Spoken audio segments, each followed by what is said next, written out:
Hola y bienvenido a este tutorial sobre programación básica en lenguaje C, orientado hacia alumnos que cursan primero de ingeniería en la Facultad de Ingeniería de Badajoz. El motivo de este tutorial es debido a una petición de una persona a la que aprecio bastante, que tenía problemas con esta asignatura y me pidió ayuda. Y al final decidimos compartir esta información con todos, porque creemos que puede ser una ayuda para vosotros y que os dé otro punto de vista en cuanto al enfoque de la asignatura, las prácticas, los ejercicios, etcétera. Este tutorial va a ser eminentemente práctico, va a estar orientado fundamentalmente a trabajos de programación, todos en lenguaje C, como sabéis, pero me gustaría dar un repaso previo y teórico a toda la asignatura para que podamos entender el alcance de la misma, los temas que se van a impartir o que se han impartido y el desarrollo posterior de los ejercicios. En total tenéis 7 temas, son temas bastante básicos. El primer tema y el segundo os introducen a lo que es la programación en sí, a lo que es la informática. El primer tema es muy teórico. El segundo tema ya entráis en temas de la definición de datos y de expresiones, cómo se definen estos en un lenguaje de programación. El tercer tema trata sobre todo de algoritmos y de cómo se hace la traducción a un lenguaje de programación. El cuarto son las estructuras de datos. El quinto es la modularidad, que entiendo y desde mi punto de vista es el tema principal, uno de los temas principales que habéis dado. El 6 es una pequeña ampliación sobre estructuras de datos. Si antes habéis dado matrices, pues aquí ampliáis un poco conceptos. Y por último tenéis un tema también muy teórico, muy sencillo, que os da una brevísima introducción a lo que son bases de datos y sistemas operativos. Los temas fundamentales son el 3, el 4, el 5 y quizá el 6. Para mí, desde mi punto de vista, este tema es fundamental y por tanto voy a empezar casi por él. Va a ser uno de los primeros conceptos básicos y generales que vamos a dar. Y evidentemente el resto de temas pues tenéis que saberlos. El tema 1, como indico, es muy teórico.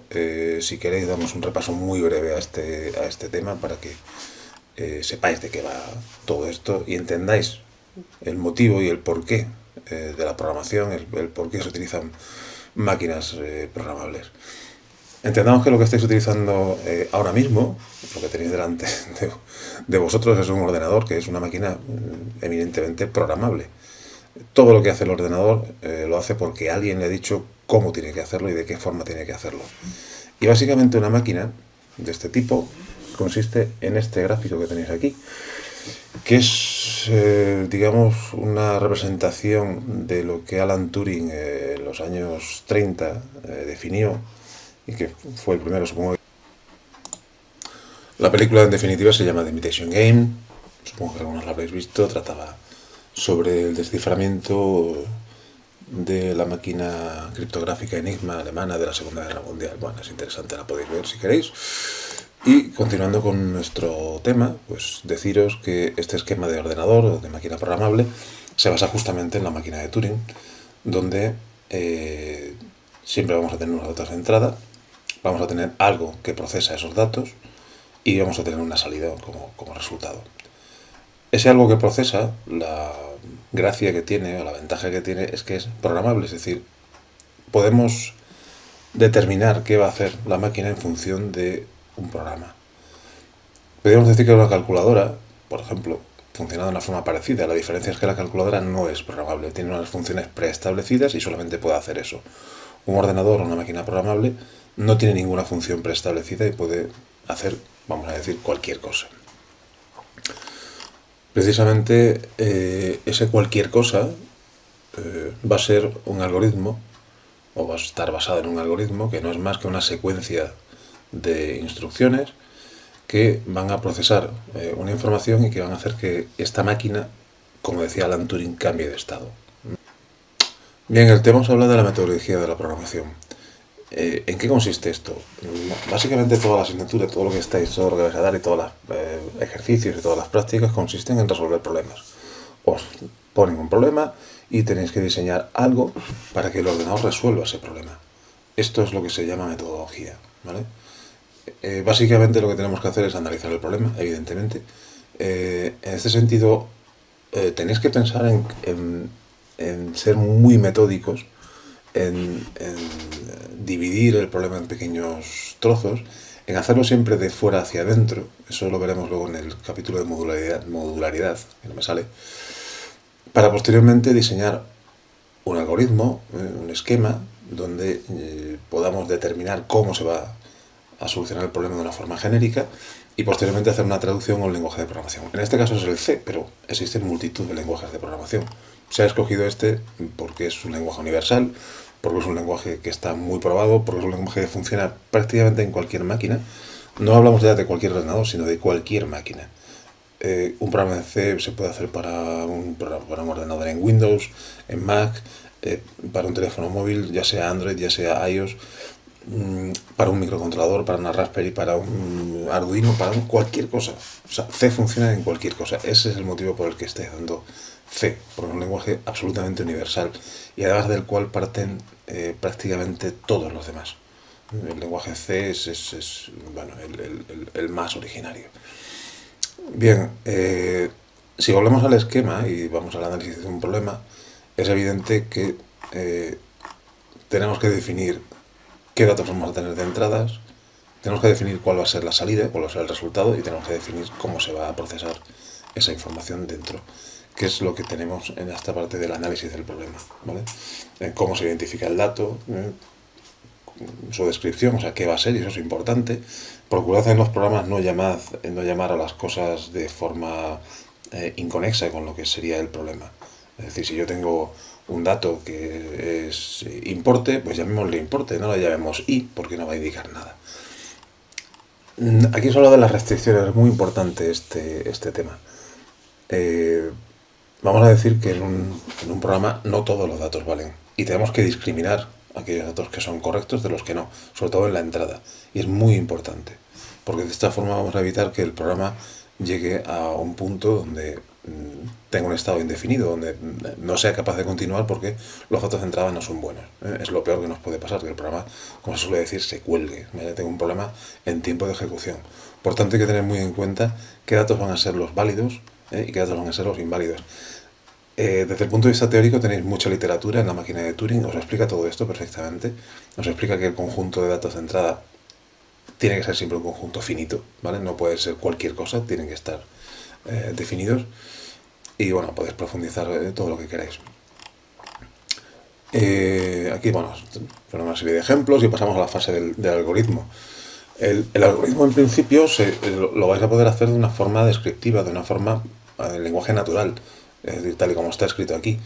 Y básicamente con esto la cosa podría funcionar y casi no sería necesario traducirlo a nada si esto lo pudiera entender una máquina. El problema es que esto no lo puede entender una máquina, tenemos que pasarlo a un lenguaje de programación formal. Pero al final la traducción es prácticamente directa. Esta resolución que os indica mediante el ordenador, pues es simplemente eso, la traducción a un lenguaje de programación. Y aquí os comenta qué tipo de lenguaje nos podemos encontrar: los lenguajes de máquinas, los lenguajes de bajo nivel, los lenguajes de medio nivel y los lenguajes de alto nivel. El lenguaje C se podría considerar un lenguaje de medio nivel, casi de bajo nivel, porque es un lenguaje muy próximo al lenguaje que internamente utiliza la máquina, que no son más que ceros y unos, en definitiva. Bueno, podéis también leer literatura sobre los orígenes del lenguaje C, son interesantes, se remontan a los años 60, o sea, es un lenguaje muy antiguo, pero, insisto, es tan extremadamente potente que sigue siendo muy válido en nuestros días y no penséis que es algo que está desfasado, ni muchísimo menos. Esta es la página oficial del GCC, o sea, que sería el compilador del GNU, el compilador más utilizado para C. Y como veis, las últimas revisiones son de hace un par de meses, o sea que esto es muy reciente. Esto no para de evolucionar y no para de ser ampliamente utilizado.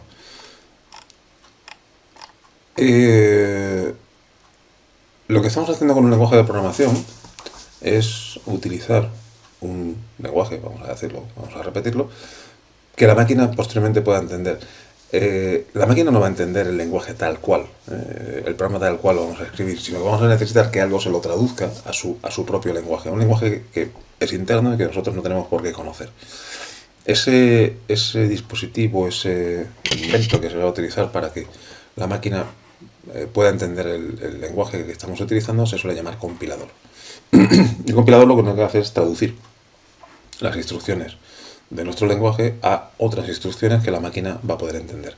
¿Nos importa cómo lo hace? No, realmente no. A estas alturas nos interesa saber que, bueno, vamos a tener que utilizar y vamos a tener que compilar, es decir, que traducir el programa que estamos componiendo a código que la máquina podrá entender, pero eso el compilador se encarga de hacerlo, ¿vale? Cuando estemos utilizando el famoso code blocks, pues veremos que esto es lo que se llama un build, ¿vale? Y lo que voy a hacer es una compilación de mi programa, que va a ser este, a un lenguaje que la máquina entenderá y que podrá ejecutar. Pero eso en principio no nos interesa ni cómo lo hace ni de qué forma lo hace. Aunque hay toda una literatura completísima y extensísima de compiladores, de intérpretes, de linkadores, etcétera, etcétera. Simplemente que sepáis que este es más o menos el esquema de una compilación, enlace y ejecución de un programa, ¿de acuerdo? Como veis, el compilador se encuentra ahí en medio, hace una traducción, hay otra parte de todo esto que se llama el linkador o enlazador, que es lo que en definitiva nos compone un programa ejecutable, que luego es posteriormente ejecutado por la máquina. Esto sería en cuanto al tema 1, insisto, ha sido un repaso súper rápido, pero bueno, creo que es un tema suficientemente fácil como para poderlo entender. El tema 2 trata de tipos de datos y expresiones. Es importante conocer qué significa todo esto. Es también bastante teórico y creo que bastante sencillo. Desde el punto de vista práctico, bueno, no tiene ninguna dificultad, salvo saber cómo se representan los datos, en este caso en el lenguaje de programación C, y poco más. Saber qué tipos de datos existen y por qué existen. Debéis tener en cuenta que si volvemos al esquema de lo que es la máquina virtual, pues de las 3 partes que componen este esquema, 2 son datos, los de entrada y los de salida.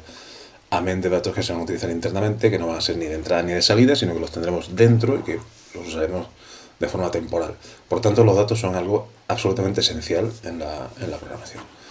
De momento esto es todo, nos vemos en el segundo tutorial.